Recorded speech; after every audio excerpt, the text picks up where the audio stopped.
Assalamualaikum warahmatullahi wabarakatuh.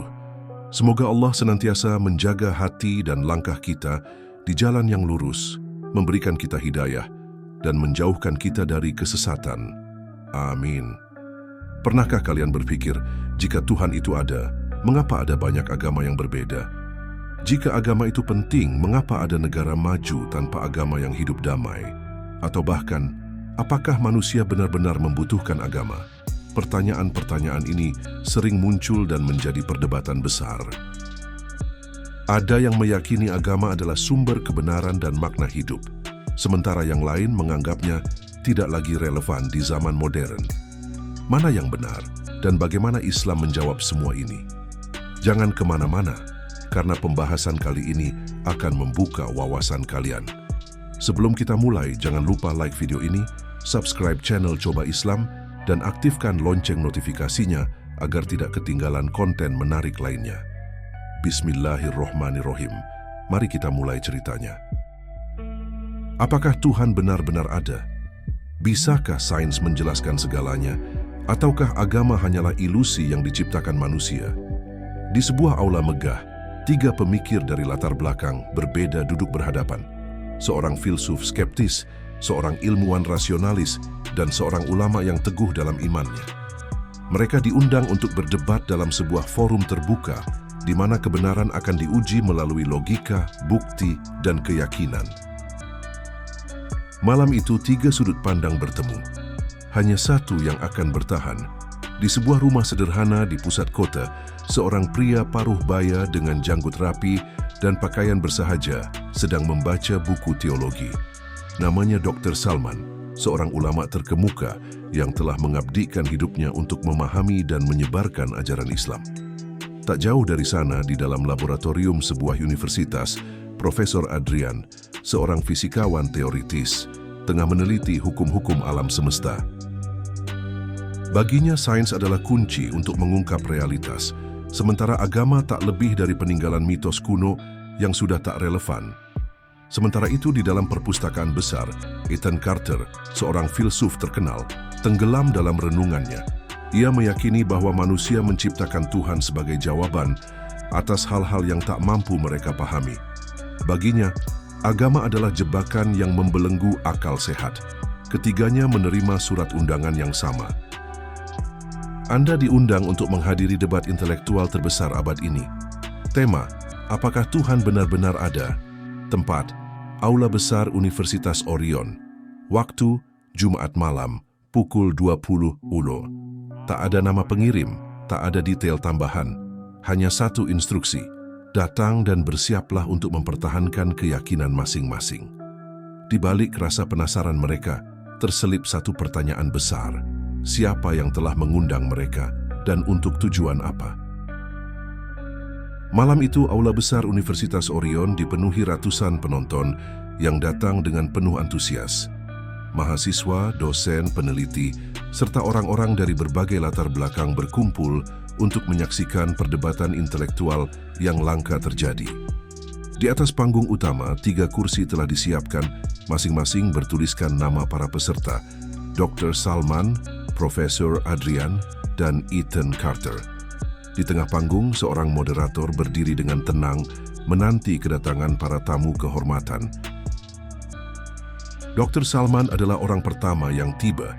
Ia melangkah dengan tenang, mengenakan jubah sederhana, dengan raut wajah yang memancarkan keteduhan. Melihat keramaian penonton, ia tersenyum tipis dan duduk di tempatnya tanpa banyak berkata-kata. Beberapa menit kemudian, Profesor Adrian muncul. Ia mengenakan setelan jas rapi dengan kacamata bertengger di hidungnya. Ekspresinya datar, penuh skeptisisme, seolah acara ini bukanlah sesuatu yang benar-benar menarik perhatiannya. Saat berpapasan dengan Dr. Salman, ia hanya memberikan anggukan singkat sebelum mengambil tempat duduknya. Terakhir, Ethan Carter memasuki ruangan dengan langkah santai, menampilkan aura khas seorang filsuf. Ia mengenakan jas gelap dan membawa sebuah buku kecil. Pandangannya menyapu dua lawannya sejenak sebelum ia menyunggingkan senyum sinis. Sepertinya ini akan menjadi malam yang panjang, gumamnya pelan sebelum duduk. Suasana perlahan menegang. Tiga pemikir dari latar belakang yang berbeda kini berhadapan langsung. Moderator, seorang akademisi senior bernama Dr. Raymond, mengambil mikrofon. Selamat malam, hadirin sekalian. Malam ini kita berkumpul untuk mendiskusikan salah satu pertanyaan paling fundamental dalam sejarah umat manusia. Apakah Tuhan benar-benar ada? Gumaman kecil terdengar di antara para penonton. Dr. Raymond melanjutkan, di hadapan kita telah hadir tiga pemikir hebat dengan sudut pandang yang berbeda. Dr. Salman, seorang ulama yang telah mengabdikan hidupnya untuk memahami dan menyebarkan ajaran Islam. Profesor Adrian, seorang ilmuwan yang berkeyakinan bahwa sains adalah satu-satunya jalan menuju kebenaran. Dan Ethan Carter, seorang filsuf yang menolak konsep ketuhanan sebagai sesuatu yang irasional. Ia menatap ketiga peserta dengan saksama. Masing-masing dari Anda akan diberikan kesempatan untuk menyampaikan pandangan awal sebelum kita memasuki sesi perdebatan utama, ucap Dr. Raymond. Ia lalu mengangguk ke arah Dr. Salman. Silakan, Anda yang pertama. Dr. Salman menarik napas dalam, menenangkan diri sejenak, lalu mulai berbicara. Dr. Salman menarik napas, lalu mulai berbicara dengan tenang. Eksistensi Tuhan bukan sekadar keyakinan, melainkan sebuah kebenaran mutlak yang dapat dibuktikan melalui akal dan wahyu. Kita tidak menciptakan Tuhan, tetapi Tuhanlah yang menciptakan kita serta seluruh alam semesta. Islam mengajarkan bahwa segala sesuatu di dunia ini memiliki tanda-tanda keberadaannya yang mengarah kepada kebesaran Allah. Lihatlah keteraturan di alam semesta, dari rotasi planet hingga keseimbangan ekosistem. Semuanya menunjukkan adanya desain yang sempurna. Jika ada hukum alam, pasti ada pembuat hukum. Jika ada penciptaan, pasti ada sang pencipta. Sebagian penonton mengangguk setuju, sementara yang lain tetap diam, menanti tanggapan berikutnya. Moderator lalu mengalihkan pandangannya ke Profesor Adrian. Silakan, Profesor. Profesor Adrian merapikan kacamatanya sebelum mulai berbicara. Saya menghormati keyakinan Dr. Salman, tetapi saya melihat dunia dengan sudut pandang yang berbeda. Kita tidak memerlukan hipotesis tentang Tuhan untuk menjelaskan alam semesta. Semua yang kita pahami, dari teori relativitas Einstein hingga mekanika kuantum, didasarkan pada pengamatan dan eksperimen, bukan pada doktrin agama. Ia menatap hadirin sebelum melanjutkan dengan nada tegas.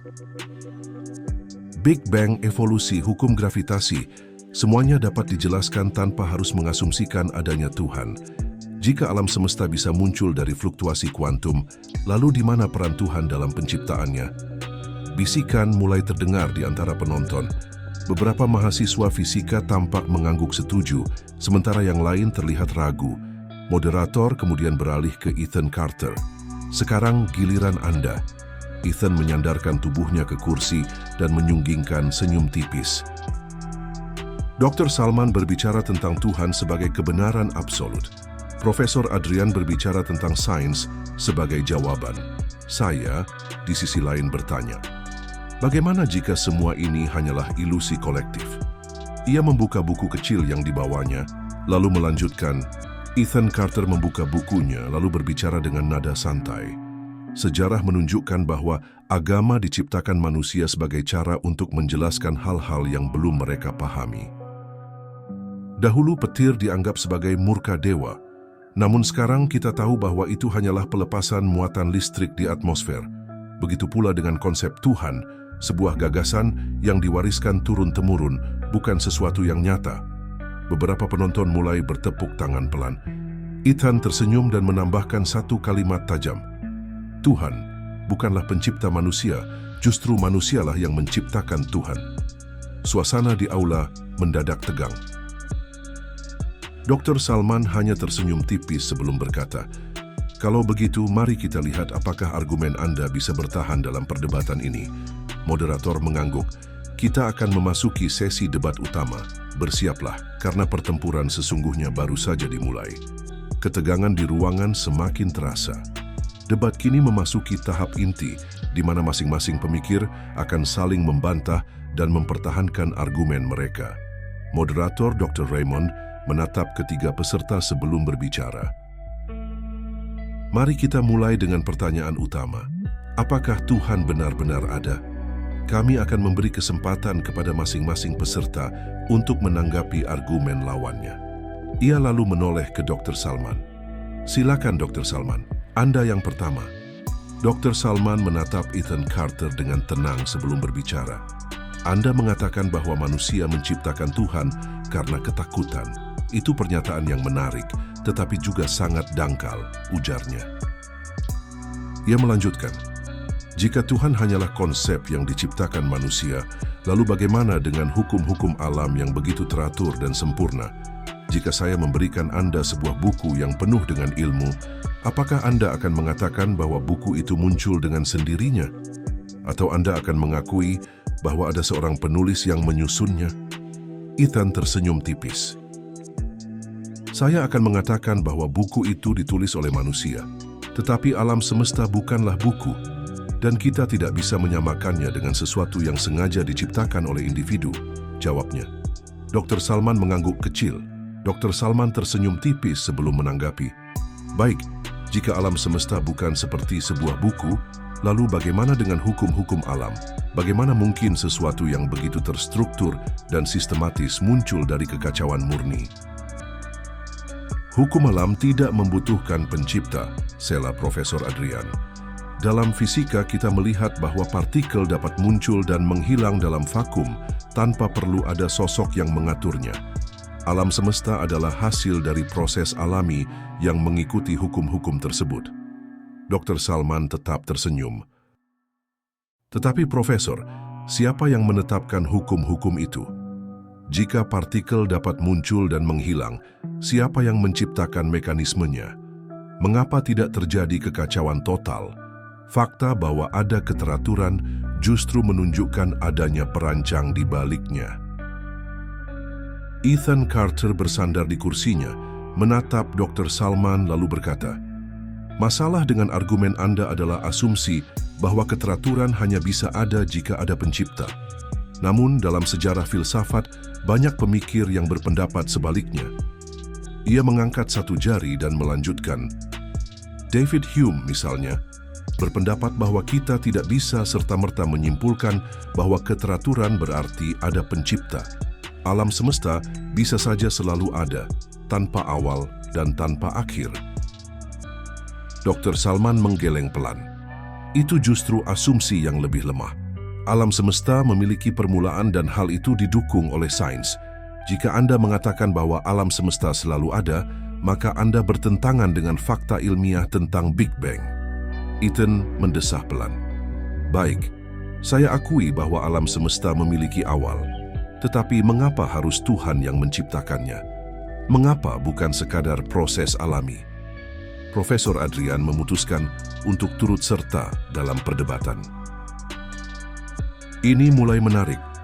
Dr. Salman berbicara seolah Tuhan adalah satu-satunya jawaban. Namun dari sudut pandang sains, kita dapat mencari penjelasan tentang asal-usul alam semesta tanpa harus mengandalkan konsep ketuhanan. Ia mengambil spidol, lalu mulai menggambar sesuatu di papan tulis digital. Profesor Adrian menunjuk ke papan tulis digital dan mulai menjelaskan. Big Bang terjadi sekitar 3,8 miliar tahun yang lalu. Sebelum itu ada keadaan singularitas, di mana ruang dan waktu seperti yang kita kenal belum ada. Namun, dalam dunia kuantum, kita tahu bahwa sesuatu bisa muncul dari ketiadaan. Ia menoleh ke arah Dr. Salman. Anda mengatakan bahwa Tuhan adalah penyebab pertama. Tetapi, mengapa kita tidak bisa mengatakan bahwa hukum-hukum kuantumlah yang menjadi penyebab pertama? Dr. Salman menjawab dengan tenang. Karena hukum kuantum itu sendiri membutuhkan keberadaan. Hukum tidak bisa berdiri sendiri tanpa ada yang menetapkannya. Jika Anda mengklaim bahwa hukum kuantum menciptakan alam semesta, maka Anda hanya mengganti nama Tuhan dengan istilah lain. Beberapa orang di antara penonton mulai mengangguk setuju, sementara yang lain tampak berpikir keras. Ethan Carter mengangkat tangannya dan berkata, "Tetapi ada satu masalah besar, Dr. Salman. Jika Tuhan menciptakan alam semesta, lalu siapa yang menciptakan Tuhan?" Dr. Salman tersenyum dan menjawab, pertanyaan itu mengasumsikan bahwa Tuhan adalah bagian dari sistem kausalitas yang sama dengan alam semesta. Padahal, dalam Islam Tuhan adalah wajibul wujud, eksistensi yang tidak bergantung pada apapun. Tuhan tidak diciptakan, karena jika dia diciptakan, maka dia bukan Tuhan. Ethan tertawa kecil. Jadi Anda hanya menghindari pertanyaan dengan mengatakan, Tuhan tidak butuh pencipta. Itu terdengar seperti jawaban yang dibuat-buat. Dr. Salman menggeleng pelan. Ini bukan jawaban yang dibuat-buat, tetapi jawaban yang logis. Jika kita terus bertanya, siapa yang menciptakan pencipta? Kita akan jatuh dalam regresi tak terbatas, yang secara logika tidak masuk akal. Harus ada satu titik awal yang tidak diciptakan, dan itulah Tuhan. Moderator melihat jam tangannya, lalu berkata, sejauh ini kita telah mendengar dua sudut pandang. Dr. Salman berargumen bahwa keteraturan alam semesta menunjukkan adanya pencipta, sementara Profesor Adrian dan Ethan Carter menolak gagasan itu dengan mengandalkan hukum-hukum alam dan filsafat skeptis. Moderator menatap ketiga peserta lalu berkata, namun ada satu pertanyaan penting yang belum kita bahas. Jika Tuhan memang ada, mengapa keberadaannya tidak bisa dibuktikan secara ilmiah? Inilah topik berikutnya. Dan debat pun semakin memanas. Para hadirin mulai menyadari bahwa ini bukan sekadar diskusi biasa. Ini adalah pertarungan ideologi yang dapat mengubah cara mereka memandang realitas. Pertanyaan besar pun muncul dalam benak mereka. Apakah kebenaran akan berpihak pada keimanan, sains, atau skeptisisme? Ruangan masih dipenuhi ketegangan. Setelah perdebatan sengit tentang keberadaan Tuhan, moderator Dr. Raymond kembali mengambil alih diskusi. Sekarang kita masuk ke pertanyaan yang sangat krusial. Jika Tuhan benar-benar ada, mengapa keberadaannya tidak bisa dibuktikan secara ilmiah? Ia menatap para peserta debat.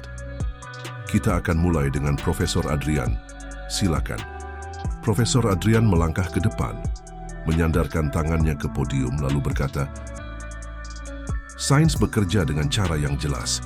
Kita mengamati sesuatu, membuat hipotesis, melakukan eksperimen, dan mendapatkan kesimpulan. Jika Tuhan memang nyata, bukankah seharusnya kita bisa menemukan bukti empiris tentangnya? Ia menarik napas sebelum melanjutkan. Kita bisa mengamati hukum gravitasi, kita bisa membuktikan eksistensi gelombang elektromagnetik.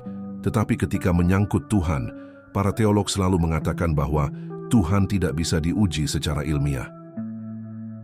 Bukankah itu cara yang mudah untuk menghindari pertanggungjawaban intelektual?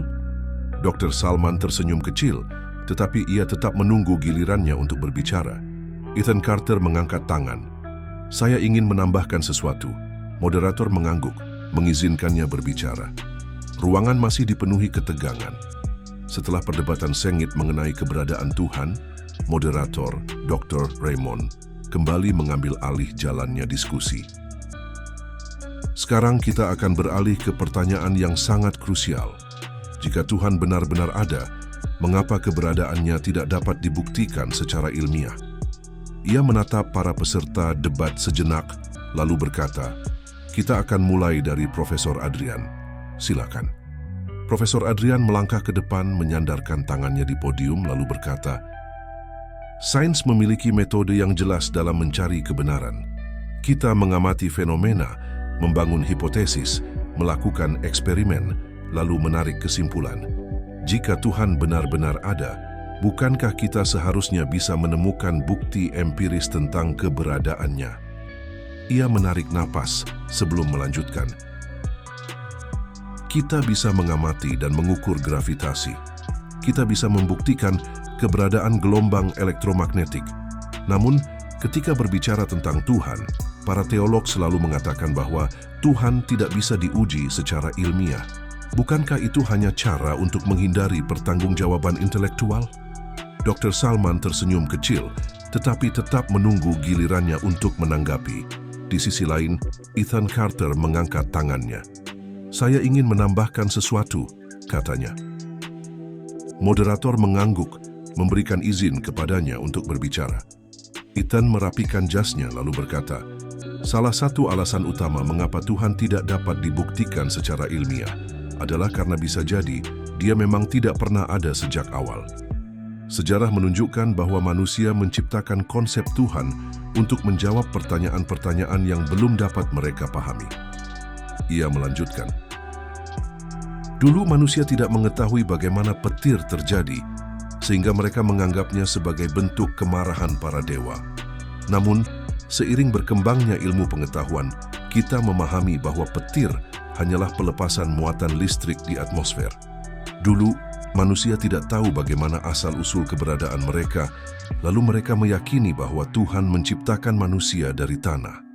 Kemudian, kita menemukan teori evolusi yang menjelaskan proses panjang terbentuknya kehidupan di bumi. Ethan menatap Dr. Salman dengan ekspresi penuh tantangan. Ilmu pengetahuan terus menggantikan peran Tuhan dalam menjelaskan alam semesta. Jika tren ini terus berlanjut, bukan tidak mungkin suatu hari nanti kita tidak lagi membutuhkan Tuhan sebagai jawaban atas pertanyaan-pertanyaan besar dalam hidup kita. Beberapa hadirin mengangguk setuju, sementara yang lain tampak tidak nyaman dengan pernyataan tersebut. Dr. Salman akhirnya melangkah ke depan dan berkata, baiklah, saya akan menanggapi argumen ini satu persatu. Ia menatap ke arah Profesor Adrian terlebih dahulu. Profesor, Anda berpendapat bahwa Tuhan harus dapat diuji secara ilmiah. Namun, pernyataan ini sendiri mengandung kekeliruan logis. Sains hanya bisa menguji sesuatu yang bersifat material, sedangkan Tuhan, menurut definisinya, berada di luar ranah material. Ini seperti mencoba membuktikan keberadaan pikiran manusia dengan menimbangnya di timbangan. Cara seperti itu tidak akan pernah berhasil. Ia melanjutkan, ilmu pengetahuan hanya mampu mengukur fenomena yang berada dalam ruang dan waktu, sementara Tuhan melampaui keduanya. Ini bukan berarti Tuhan tidak ada, melainkan menunjukkan bahwa metode pembuktian yang digunakan harus berbeda. Kemudian Dr. Salman mengalihkan perhatiannya ke Ethan Carter. Ethan, Anda berargumen bahwa Tuhan hanyalah hasil dari ketidaktahuan manusia di masa lalu, dan ilmu pengetahuan telah menggantikan peran Tuhan dalam menjelaskan alam semesta. Namun, saya ingin mengajukan pertanyaan balik. Apakah Anda benar-benar yakin bahwa sains bisa menjelaskan segala sesuatu? Ethan mengangkat bahu dan menjawab, mungkin belum sekarang, tetapi suatu hari nanti kita bisa. Dr. Salman mengangguk kecil dan berkata, baik, mari kita uji keyakinan ini.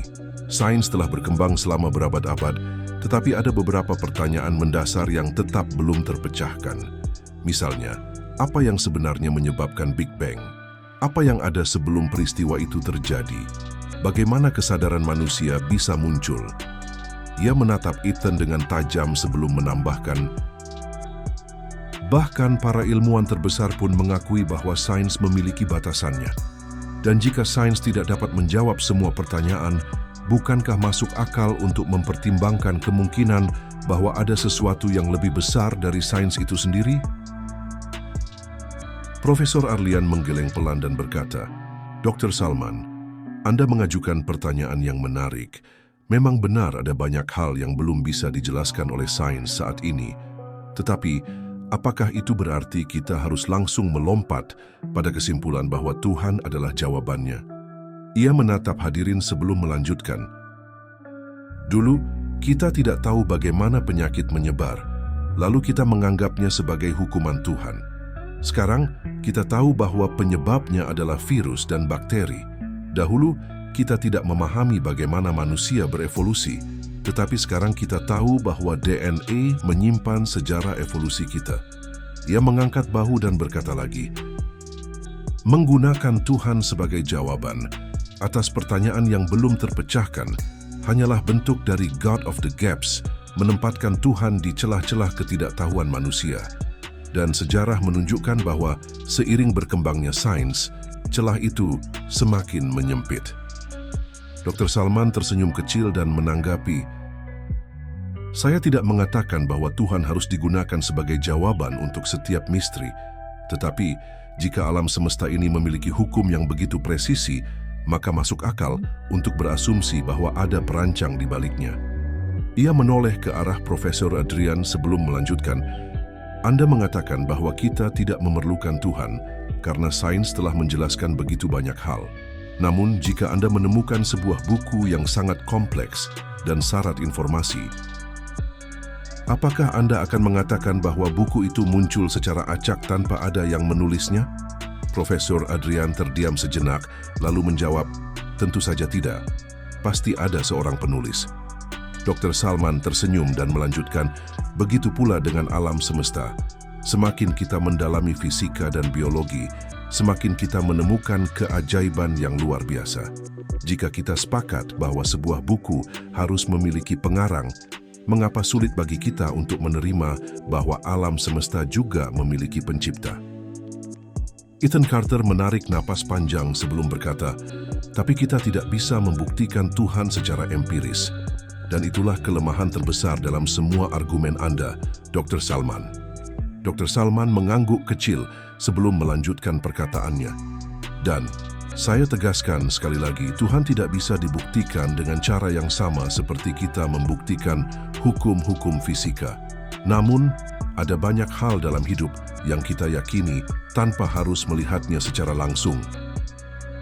Dr. Salman menatap lawan debatnya sebelum melanjutkan, Anda percaya pada keadilan, tetapi bisakah Anda menunjukkannya dalam bentuk fisik? Anda percaya pada cinta, tetapi bisakah Anda menimbangnya di laboratorium? Ketika kita berbicara tentang Tuhan, kita membahas sesuatu yang jauh melampaui eksperimen ilmiah. Tetapi, itu bukan berarti Dia tidak ada. Moderator kembali mengambil alih diskusi. Sejauh ini kita telah melihat bagaimana Said berusaha menjelaskan alam semesta tanpa melibatkan Tuhan, tetapi juga bagaimana konsep Tuhan tetap relevan dalam ranah filsafat dan sains. Ia menatap para peserta debat sebelum melanjutkan. Namun, ada satu pertanyaan penting yang belum kita bahas. Jika Tuhan memang ada, mengapa Dia tidak menampakkan diri kepada kita secara langsung? Suasana ruangan semakin tegang. Para hadirin mulai berbisik-bisik, menyadari bahwa perdebatan ini belum mencapai titik akhir. Justru semakin memanas, ruangan kembali sunyi setelah moderator melontarkan pertanyaan tersebut. Para peserta debat saling berpandangan, seakan menunggu siapa yang akan angkat bicara lebih dulu. Jika Tuhan benar-benar ada dan menginginkan manusia percaya kepadanya, mengapa Dia tidak menampakkan diri secara langsung?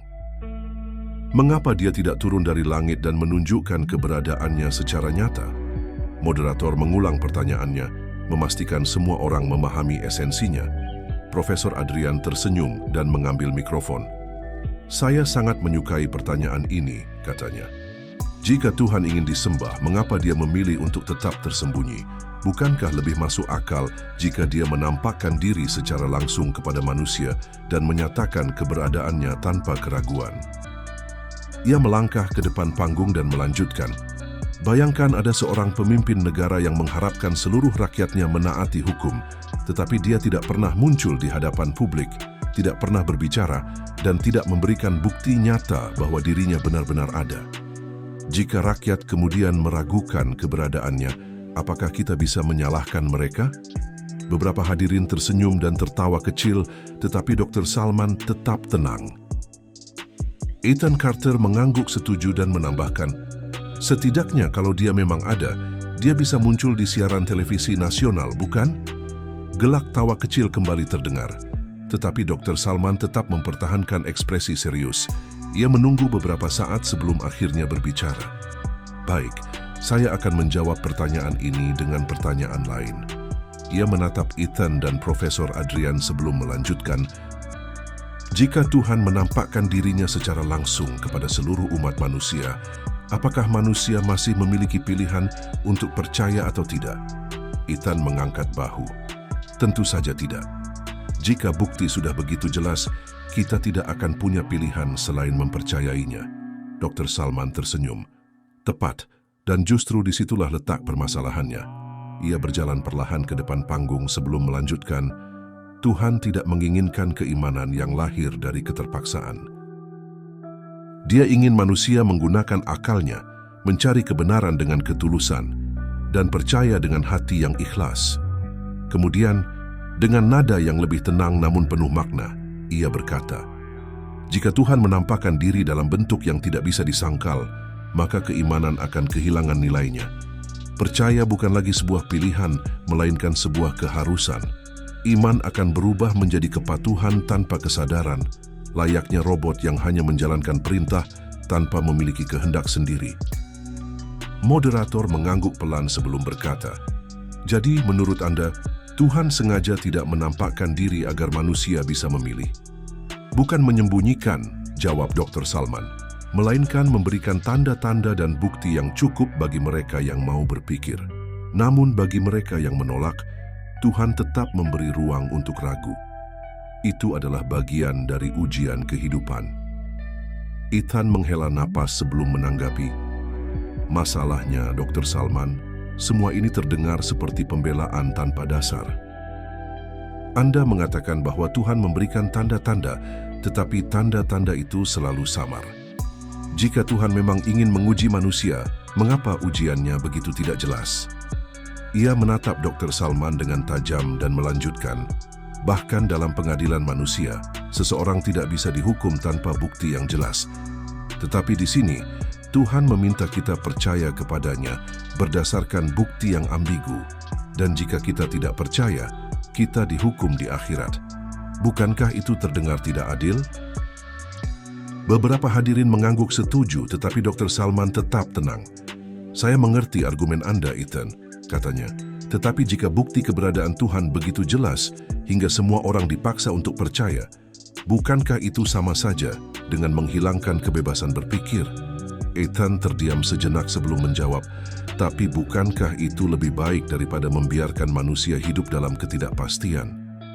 Dr. Salman tersenyum dan berkata, "Kita tidak hidup dalam kebingungan, Ethan. Kita hidup dalam ujian. Dan ujian yang sesungguhnya adalah memilih jalan yang benar tanpa harus dipaksa." Moderator kemudian menyela, "Baik, kita telah mendengar argumen dari kedua belah pihak. Sekarang, mari kita beralih ke pertanyaan berikutnya." Ia menatap para peserta debat sebelum melanjutkan, "Jika Tuhan itu ada dan Maha Kuasa, mengapa ada begitu banyak penderitaan di dunia?" Suasana ruangan kembali dipenuhi bisik-bisik. Perdebatan semakin memanas. Setelah perdebatan tentang mengapa Tuhan tidak menampakkan diri, moderator melontarkan pertanyaan baru yang tak kalah mendalam.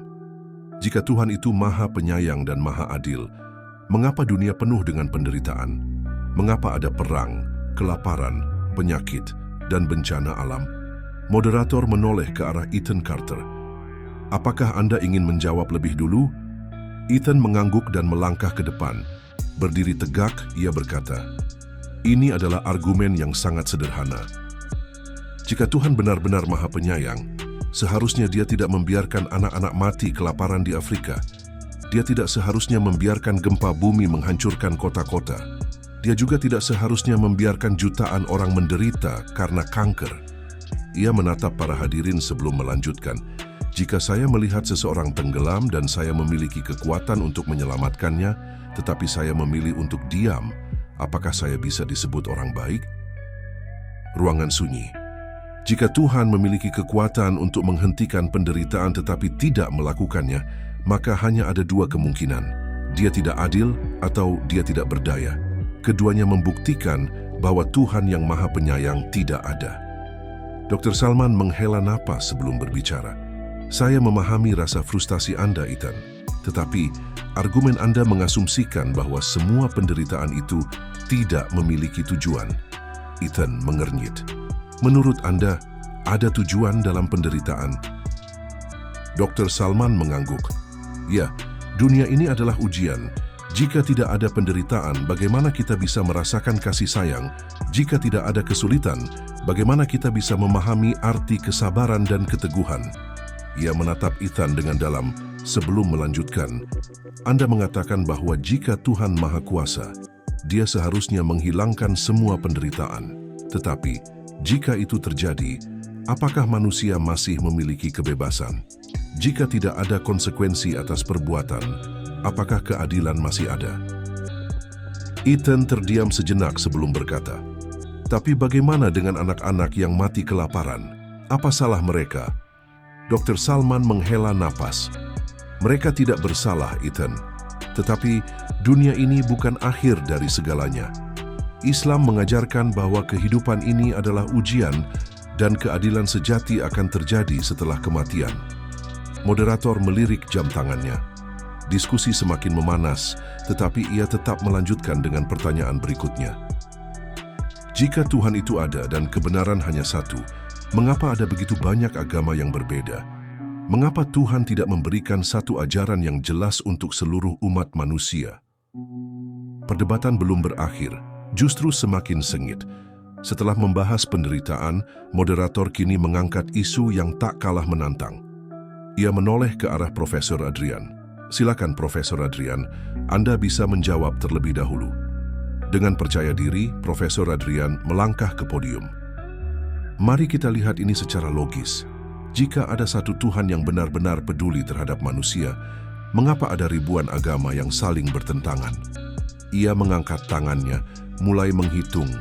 Ada Kristen dengan berbagai alirannya, Islam yang juga memiliki banyak sekte, Hindu, Buddha, Sikh, Yahudi, dan masih banyak lagi agama kecil lainnya. Jika Tuhan ingin manusia menyembahnya dengan benar, mengapa dia membiarkan begitu banyak kebingungan? Ia menatap hadirin sebelum melanjutkan. Setiap agama mengklaim memiliki kebenaran. Setiap agama mengatakan bahwa kitab suci mereka adalah yang paling benar. Tetapi, jika semuanya benar, maka tidak ada yang benar. Tuhan yang menciptakan kebingungan seperti ini jelas bukan Tuhan yang maha bijaksana. Ethan Carter mengangguk dan menimpali. Dan jika Tuhan itu maha kuasa, seharusnya dia bisa memastikan semua orang mengikuti satu agama yang benar, bukan? Sebagian hadirin bergumam seolah setuju dengan argumen tersebut. Namun Dr. Salman tetap tersenyum tenang sebelum menjawab, "Baik, saya memahami argumen Anda. Tetapi keberagaman agama tidak membuktikan bahwa semua agama salah.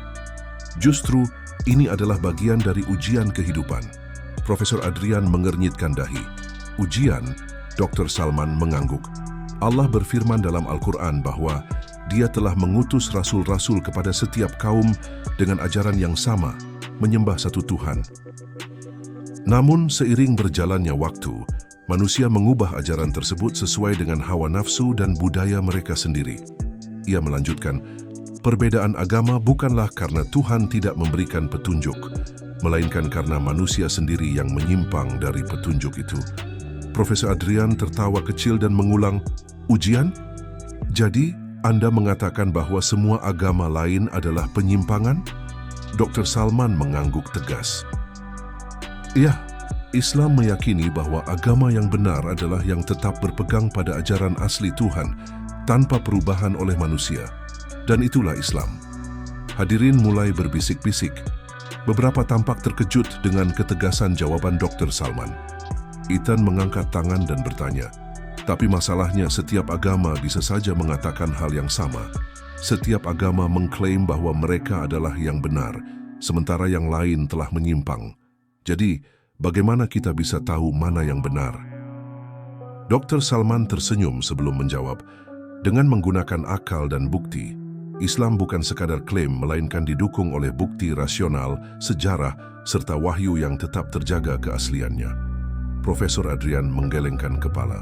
"Tetapi setiap agama memiliki kitab sucinya sendiri, dan para pengikutnya yakin bahwa kitab mereka yang benar. Jadi, bagaimana kita bisa mempercayai satu kitab di atas yang lain?" Dr. Salman mengangkat tangan, seolah mengarahkan diskusi ke titik berikutnya. "Itu pertanyaan yang bagus, dan itu akan membawa kita ke pembahasan berikutnya. Bagaimana kita bisa mengetahui kitab suci mana yang benar?" Perdebatan pun semakin tajam. Banyak agama memiliki kitab suci. Kristen memiliki Alkitab, Islam memiliki Al-Quran, Hindu memiliki Weda, Buddha memiliki Tripitaka, dan masih banyak lagi. Jika Tuhan benar-benar mengirimkan wahyu kepada manusia, bagaimana kita bisa menentukan kitab mana yang benar? Moderator melirik Ethan.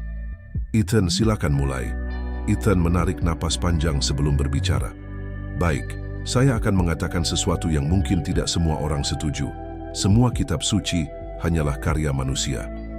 Beberapa hadirin tampak terkejut. Ethan melanjutkan, Alkitab, Al-Quran, Weda, semuanya ditulis, diterjemahkan, dan ditafsirkan oleh manusia.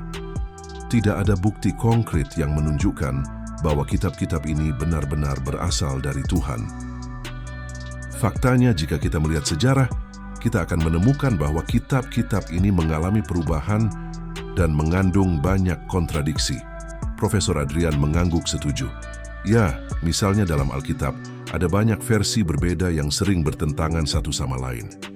Jika kitab itu benar-benar firman Tuhan, seharusnya tidak ada kesalahan. Dr. Salman tetap tenang dan berkata, "Saya mengerti argumen Anda. Tetapi apakah Anda tahu bahwa ada satu kitab yang tetap terjaga tanpa perubahan sejak pertama kali diturunkan?" Ethan mengernyit. "Maksud Anda Al-Quran?" Dr. Salman mengangguk. "Benar.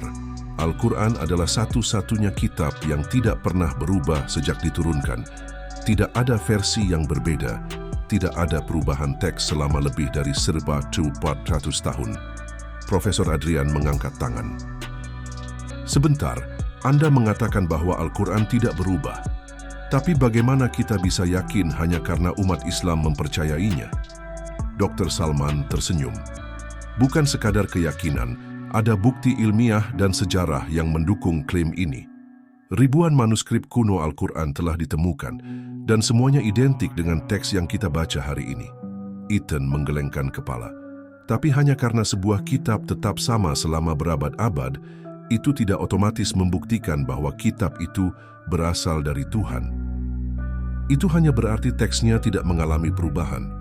Dr. Salman mengangguk lalu berkata, "Anda benar. Tetapi mari kita perhatikan hal lain.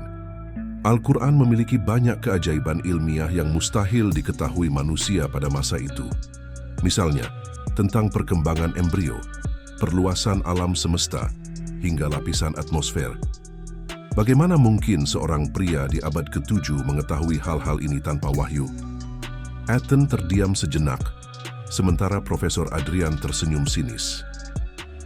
Argumen tentang keajaiban ilmiah dalam kitab suci, saya sudah sering mendengarnya, tapi masalahnya banyak ayat yang bisa ditafsirkan dengan berbagai cara. Ayat-ayat ini seringkali bersifat ambigu, sehingga orang bisa menyesuaikannya dengan pengetahuan modern." Dr. Salman tetap tenang dan menjawab, "Baik, jika menurut Anda ayat-ayat ini hanya kebetulan, bisakah Anda menunjukkan kitab lain dari masa lalu yang juga berisi keakuratan ilmiah seperti ini?" Ethan dan Profesor Adrian terdiam. Jika ini hanya kebetulan, seharusnya ada banyak teks kuno lain yang berisi informasi ilmiah yang akurat. Namun, kenyataannya, hanya Al-Quran yang memiliki karakteristik unik ini. Dr. Salman melirik jam tangannya sebelum berkata, "Diskusi ini semakin menarik, tetapi kita harus melanjutkan ke pertanyaan berikutnya. Jika Islam adalah agama yang benar, mengapa masih banyak orang yang menentangnya?" Debat belum usai, justru semakin memanas. Setelah perdebatan panjang tentang kitab suci, moderator kembali mengambil kendali diskusi. "Baik, kita telah membahas berbagai agama dan kitab suci mereka. Sekarang, mari kita bahas sebuah pertanyaan yang sering muncul di masyarakat. Jika Islam adalah agama yang benar, mengapa banyak orang menentangnya? Mengapa Islam sering dikritik, bahkan oleh para pemikir dan ilmuwan?" Moderator melirik ke arah Prof. Adrian. "Silakan, Prof. Adrian, Anda bisa menjawab lebih dulu." Profesor Adrian berdiri dengan percaya diri dan berkata, "Salah satu alasan utama mengapa Islam banyak ditentang adalah karena ajarannya dianggap tidak sesuai dengan dunia modern. Islam menerapkan hukum-hukum yang keras, seperti potong tangan bagi pencuri dan rajam bagi pezina. Di era hak asasi manusia, aturan seperti ini sulit diterima." Ia berhenti sejenak, menatap para hadirin, lalu melanjutkan, "Selain itu, banyak negara Muslim masih tertinggal dalam sains dan teknologi. Jika Islam adalah agama yang benar, mengapa negara-negara dengan mayoritas Muslim justru mengalami banyak konflik, kemiskinan, dan keterbelakangan?" Ethan Carter mengangguk, lalu menambahkan, "Dan jangan lupa Islam juga membatasi kebebasan individu. Dalam Islam, seseorang yang meninggalkan agama bisa dihukum mati. Bukankah ini bertentangan dengan hak asasi manusia? Hadirin mulai berbisik-bisik. Beberapa tampak setuju dengan argumen tersebut. Dr. Salman tersenyum tipis dan menjawab, "Pertanyaan ini menarik. Namun, mari kita tanyakan kembali, apakah Islam benar-benar agama yang kejam dan tertinggal? Ataukah ini hanya kesalahpahaman yang disebarkan oleh media dan propaganda?"